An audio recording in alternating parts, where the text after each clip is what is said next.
Rostdan-da, ota bobolarimizdan qolib ketgan yostiqlar hali ham bor-ku, o'shalarda yotadiganlar yo'qmi? Eng yomoni ayniqsa paryostuv bo'ladi. Siz tunda uxlayotganingizda yolg'iz emasligingizni bilarmidingiz?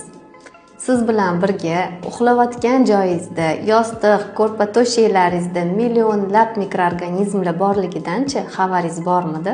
Bu uy changi kanachalari bo'lib, allergiya qo'zg'atuvchi eng asosiy faktorlardan hisoblanadi.